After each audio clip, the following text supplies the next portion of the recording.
जो था वो पूरा कंप्लीट नहीं हो पाया था, टोटल कंप्लीट नहीं हो पाया था।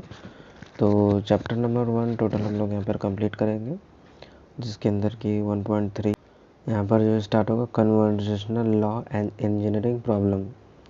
कन्वर्जेशनल लॉ और इंजीनियरिंग प्रॉब्लम के अंदर में जो टॉपिक है हमारा वो बहुत ही सिंपल है। इसके अंदर टॉपिक में सिंपल क्या दिया हुआ है कि conversion law of science and engineering basically deal किस में करती है, चेंजेस के ऊपर, कि किसी भी टॉपिक में चेंजेस कैसे हो रहे हैं या फिर किसी भी एक्सेलरेशन में चेंजेस कैसे हो रहे हैं। तो इनका चेंजेस काफ़ी सिंपल है। चेंज यानी कि चेंज इज इक्वल टू बढ़ा हुआ यानी कि इंक्रीजेस माइनस डिक्रीजेस घटा हुआ। तो इस तरह से ये अपने चेंजेस को अप्लाई करते हैं।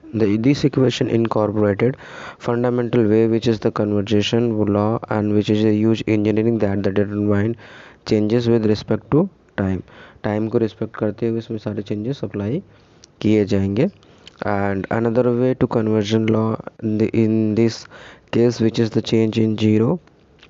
अगर चेंजेस हुए नहीं, चेंजेस जीरो रह गए, तो change is equal to zero हो जाएगा। तो increase is equal to decrease, मतलब दोनों भी बराबर हो जाएंगे। This case is also known as steady is minus state computational. ठीक है, steady state computational. Let a be the quantity of interest defined of a domain and the rate of change is equal to q is equal to total of amount of produce destroyed by। उसको लिख सकते हैं कि ये पूरे के पूरा equal है ओम के एंड फ्लक्स के q अक्रॉस द बाउंड्रीज। सो यहाँ पर हमारा क्या हो जाएगा, किस तरह से इसको लिख सकते हैं, दिस कैन बी मैथमेटिकली कैसे एक्सप्रेस कर सकते हैं, डी अपॉन डी टी, उसमें जो जीरो रिस्पेक्ट ऑफ टाइम लग रहा है पर्टिकुलर, एंड उसके बाद में हमारा अलग अलग जो फॉर्मूला उसके अंदर इंक्लूड किया जाता है। इस तरह से इसको राइट कर सकते हैं। Where we is very unit, we is unit outward normal d sigma x and the surface of measure f s and flux and quantity of produced by destroying respectively. On simplify using integration by parts rule we get, हम क्या लेंगे, हमारे पास क्या आएगा, u t plus division f is equal to s. यहाँ पर जो दिख रहा है आपको एग्जैक्ट मेथड यहाँ पर हम लाए हैं।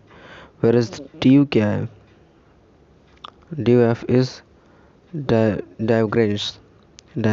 डाइवर्जेंस, ये हमारा ड्यू एफ है। ठीक है, and where is s taken by zero which is गिट by the u t and पूरा डी एफ मिला के कितना हो जाएगा, zero, which is called the conversational law as only change you comes to the following quantity and entering the leaving of domain of interest. As an example, consider the following heat equation. अगर heat equation की बात करें तो हमारे पास assume that a hot rod, कोई एक गर्म rod है जो heated by the end of one end and left to cool, okay, and without providing any further sources of heat, the heat spread uniformly and the temperature of rod becomes uniform after some time has let you the temperature of material, the diffusion of heat given the Fourier's law. तो Fourier's law क्या है, is equal to Kelvin then U unit, okay। तो kelvin में heat को define किया जाता है। Then conversational law is arises in many models in science and numerical methods, which is important role in approximation and stimulation and solution. Conversational law, most of engineering problems deal with conversational law. Chemical engineer focus on mass balance reactors. In civil engineering force of balance in analyze structures, structure को analyse करते हैं, उस पर कैसे force apply करना है। Chemical बड़े reactors को कैसे केमिकल इंजीनियर बनाते हैं उस पर फोकस करते हैं। देन आपका आ जाता है in mechanical engineering same principle are use to be analyse and transit up down and down toward the motion and vibration automobile.